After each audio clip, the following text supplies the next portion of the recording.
Hello everyone, स्वागत है आप सभी का एक बार फिर से हमारे यूट्यूब चैनल पे।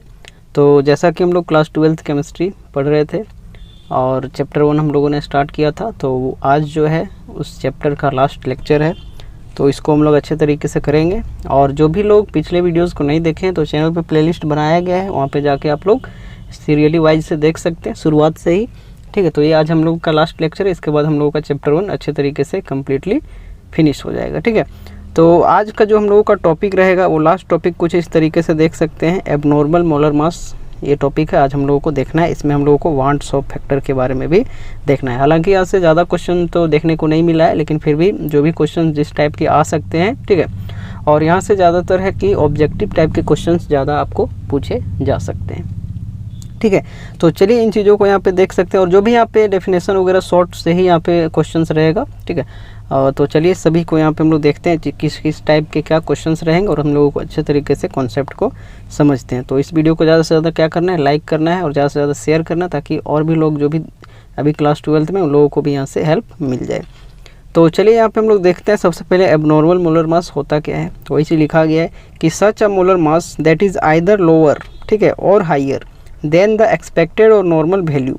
ठीक है, वैसा मोलर मास जिसको या तो वो क्या होगा, लोअर होगा या हाइयर होगा, मतलब कम होगा या ज़्यादा होगा उसके एक्सपेक्टेड नॉर्मल वैल्यू से। जो भी उसका नॉर्मल वैल्यू रहेगा उससे क्या होगा, कम होगा या फिर ज़्यादा होगा, उसी को हम लोग एबनॉर्मल मोलर मास कहेंगे। मतलब नॉर्मल सीधा सीधी अगर बात बोले तो वहाँ पे नॉर्मल नहीं रहेगा, एब नॉर्मल वहाँ पे हो जाएगा, उसमें कुछ ना कुछ वेरिएशन देखने को मिल जाएगा। ठीक है, तो उसको हम लोग क्या कहते हैं, एबनॉर्मल मोलर मास कहते हैं। ठीक है, एक बार फिर से समझ लीजिए कि वैसा मोलर मास जो कि या तो क्या हो, लोअर हो या तो हाइयर हो, किससे, उसके एक्सपेक्टेड या फिर नॉर्मल वैल्यू से, उसी को हम लोग एबनॉर्मल मोलर मास कहेंगे। तो ये जस्ट सिंपल सा यहाँ पे एक हम लोग कह सकते हैं एबनॉर्मल मोलर मास क्या हो सकता है। ठीक है, और बेसिकली ये सारा चीज़ कब देखने को मिलता है कि कोई भी मॉलिक्यूल्स है या तो क्या होगा, या तो वो एसोसिएट करेगा या तो डिसोसिएट होगा। ठीक है, कोई भी अगर मॉलिक्यूल हमारा रिएक्शन है तो उसमें एसोसिएशन देखने को मिलेगा या फिर वहाँ पे डिसोसिएशन देखने को मिलेगा, तो इसके बेसिस पे ही वहाँ पे एबनॉर्मेलिटी जो है देखने को मिलता है। ठीक है, तो ज़्यादा कुछ इसमें बात नहीं है, यही है कि जो भी नॉर्मल वैल्यू है उससे आपका या तो कम है या तो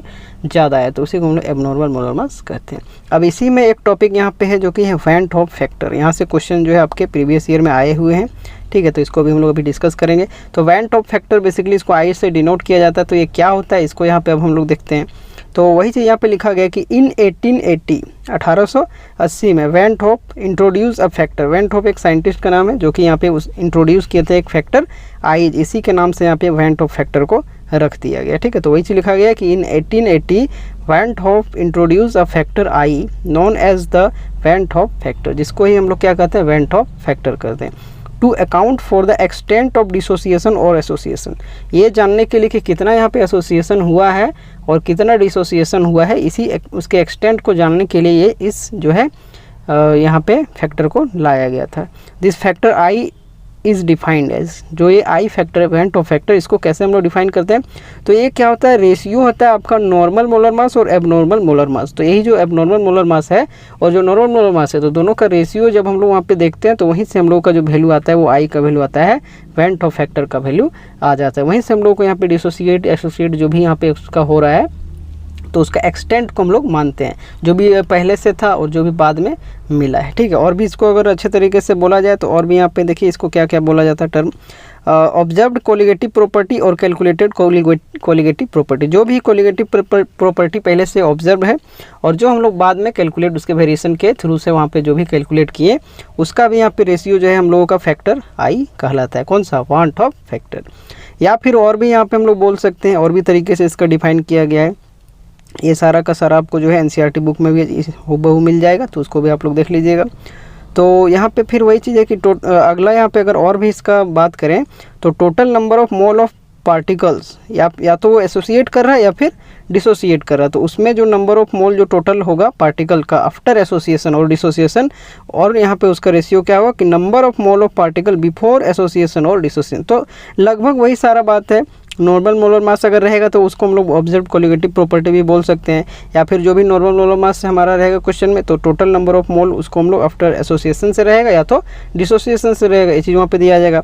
और नीचे यहाँ पे एबनॉर्मल मोलर मास आ जाएगा, या फिर कैलकुलेटेड कोलिगेटिव प्रॉपर्टी भी इसको हम लोग बोल सकते हैं, या फिर यहाँ पे number of moles of particle before association और क्या, डिसोसिएशन। तो ठीक है, एक आफ्टर के आ जाएगा और एक बाद में आ जाएगा आपका बिफोर वाला आ जाएगा। तो इस तरीके से हम लोग वेंट ऑफ फैक्टर को डिफाइन करते हैं। तो सीधा सिंपल है, अगर आपको वेंट ऑफ फैक्टर डिफाइन करने बोले तो यहाँ से आप इन सारी चीज़ों को लिख दीजिएगा। इसमें लिख सकते हैं कि the ratio of normal molar mass और क्या हो जाएगा, abnormal molar mass to the ratio of. इस तरीके से आपको लैंग्वेज बना के लिख देना है, ठीक है। बाकी अगर आप ज़्यादा नहीं कुछ कर सकते तो इतना भी यदि आप लिख देते हैं तो आपका काम हो जाएगा। बेसिकली ये शॉर्ट क्वेश्चंस में ही देखने को मिल जाते हैं, ठीक है। तो इस तरीके से यहाँ पे अब यहाँ पे देख सकते हैं आगे कुछ बात भी है, तो इन सभी को भी जानना जरूरी है। तो यहाँ एक पॉइंट कुछ इस तरीके से देख सकते हैं कि in case of association value of i, जो वेंट ऑफ फैक्टर आई का वैल्यू है लेस देन यूनिटी, यूनिटी मतलब 1 से छोटा होगा। फिर आगे यहाँ पे while for dissociation it is greater than unity, मतलब सीधा सिंपल बात है, एसोसिएशन का बात करेंगे तो आई का वैल्यू जो होगा वो लेस देन यूनिटी रहेगा, वहीं पे डिसोसिएशन का बात करेंगे तो ग्रेटर देन यूनिटी रहेगा। ये एक अच्छा सा पॉइंट है, इसको भी आप लोगों को याद रखना है। इससे आपका जो भी न्यूमेरिकल रहेगा तो वहाँ से आप आसानी से बना लीजिए। तो ये ज़्यादा लंबा वीडियो नहीं रहने वाला है, अच्छे तरीके से जो भी समराइज सब सारा चीज़ कर देंगे, ठीक है। देख लीजिएगा यहाँ पे। फिर आगे यहाँ पे देख सकते हैं अगला पॉइंट, यहाँ पे एक और पॉइंट यहाँ पे देख सकते हैं कि van't Hoff factor i is also use to find out the degree of dissociation alpha as, ठीक है। जो हमारा यहाँ पे वेंट ऑफ फैक्टर आई का यहाँ पे जो कॉन्सेप्ट है, इसका हम लोग जो है यूज़ हम लोग कर सकते हैं डिग्री ऑफ डिसोसिएशन जो होता है, डिग्री ऑफ डिसोसिएशन जिसको हम लोग अल्फा से डिनोट करते हैं इस तरीके से।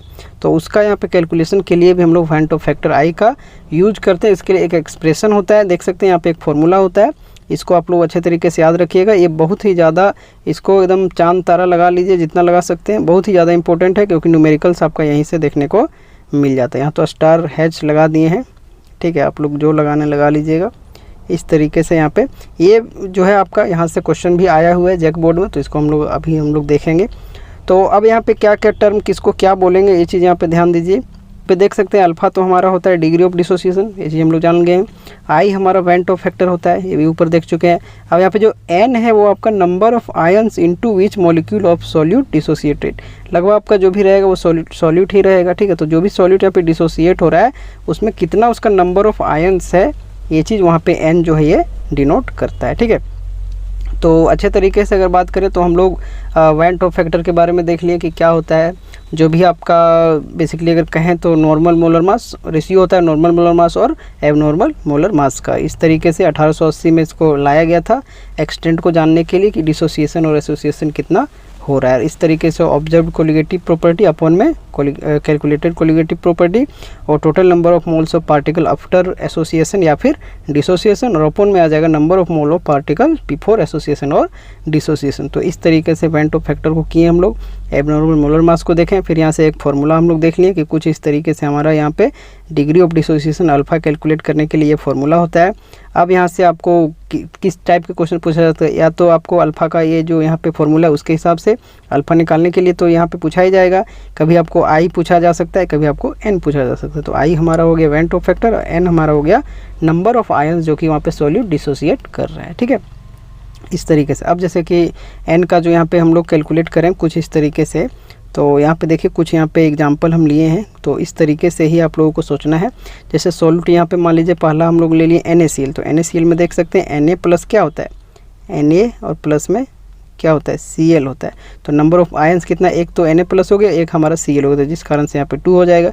इसी तरीके से MgCl2 का अगर हम लोग बात करेंगे तो यहाँ पे देख सकते हैं Mg2 प्लस हो जाएगा और प्लस में कितना हो जाएगा क्लोरीन, दो यहाँ पे क्लोरीन, तो 2Cl माइनस, तो 2Cl माइनस और एक Mg2 प्लस, तो टोटल हमारा 3 हो जाएगा।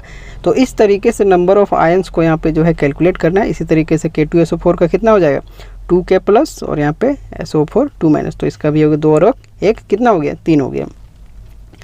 तो इसी तरीके से यहाँ पे हम लोग वैल्यू ऑफ n जो है कैलकुलेट किया करेंगे, जो भी आपका सॉल्यूट रहेगा उसके आधार पे। तो इससे भी यहाँ पे जो है न्यूमेरिकल आता है। अब हम लोग चलिए देखते हैं कि किस टाइप के क्वेश्चन यहाँ से पूछे जाते हैं। तो देख लीजिए यहाँ पे क्वेश्चन एक दिया गया है, अगर अपने से बना सकें तो इस चीज़ को आप लोग देखिए। यहाँ पे क्वेश्चन क्या दिया गया है कि the went Hoff factor for 0.1 molar Al2SO4 का होल थ्राइस, ये आपका दिया गया है। सॉल्यूशन इज इतना, कितना दिया है 4.20।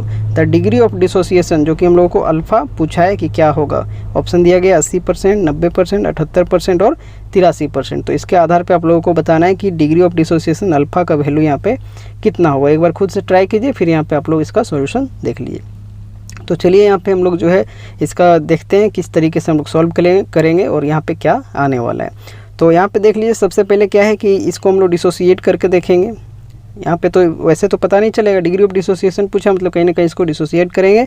तो Al2SO4 का होल थ्राइस को अगर डिसोसिएट हम लोग इस तरीके से करते हैं तो यहाँ पे 2 Al3+ आ जाएगा और 3SO, यहाँ पे देख लीजिए SO4 हो जाएगा कुछ इस तरीके से 2-, ठीक है, छूट गया वहाँ पे। अब यहाँ से क्या करना है, सबसे पहले यहाँ पे देखें कि डिग्री ऑफ डिसोसिएशन अल्फा हम लोग को पूछा, तो अल्फा बराबर हमारा फॉर्मूला क्या था, I-1 था और अपॉन में n-1। तो हम लोग को I का भी ज़रूरत है और कुछ इस तरीके से n का भी ज़रूरत है। लेकिन यहाँ पे क्या है कि वेंट ऑफ फैक्टर I का वैल्यू इन्होंने पहले से ही दे दिया, तो एक चीज़ तो हमारे लिए आसान हो गया। अब हम लोग n तो निकाल ही सकते हैं, जो भी यहाँ पे डिसोसिएट हुआ है उसके आधार पर निकालेंगे। तो इसलिए यहाँ पे n हमारा कितना आ गया, देख लीजिए हेयर n = 5, कहाँ से 2 एल्युमिनियम 3+2 यहाँ से हो गया, 3 SO4 2- हो गया, तो 3 और 2 5, तो यहाँ पे n का वैल्यू 5 हो गया। और कुछ इस तरीके से I का वैल्यू यहाँ पे हम लोग को ऑलरेडी दिया हुआ है क्वेश्चन में 4.20, जो कि वेंट ऑफ फैक्टर का वैल्यू। अब हम लोग को अल्फा यहाँ पे निकालने बोला है, तो सबसे पहले हम लोग क्या लगाएंगे, हाँ जो फार्मूला देखें, तो अब हम लोग यहाँ से फार्मूला लगा दिए, अल्फा = I-1 और अपॉन में n-1। तो कुछ इस तरीके से I का भी वैल्यू हम लोग पुट कर दिए, यहाँ से 4.20 यहाँ पे आ गया, -1 कर दिए, अल्फा n का वैल्यू यहाँ से 5 -1 किए।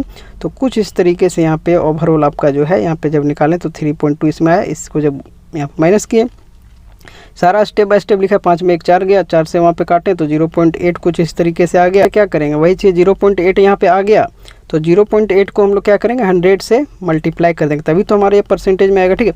तो जब यहाँ पे उसको हम लोग करेंगे वैसा, तो हमारा 80% यहाँ पे आंसर कुछ इस तरीके से आ जाएगा। मतलब यहाँ पे जो हमारा ऑप्शन कौन सा सही हो जाएगा, बिल्कुल ऑप्शन नंबर फर्स्ट यहाँ पे जो है कुछ इस तरीके से 80% यहाँ पे आपका हो जाएगा। तो इस तरीके के क्वेश्चन आपको एग्जामिनेशन में पूछे जाते हैं, 1 से 2 मार्क्स जो भी आपका शॉर्ट में रहेगा वहाँ से आपको पूछा जाएगा। कभी कभी आपको ऑब्जेक्टिव में पूछा जा सकता है, ये फार्मूला को आप लोग देख सकते हैं, फिर n का वैल्यू यहाँ से पूछा जा सकता है ऑब्जेक्टिव में, ठीक है, इस तरीके से।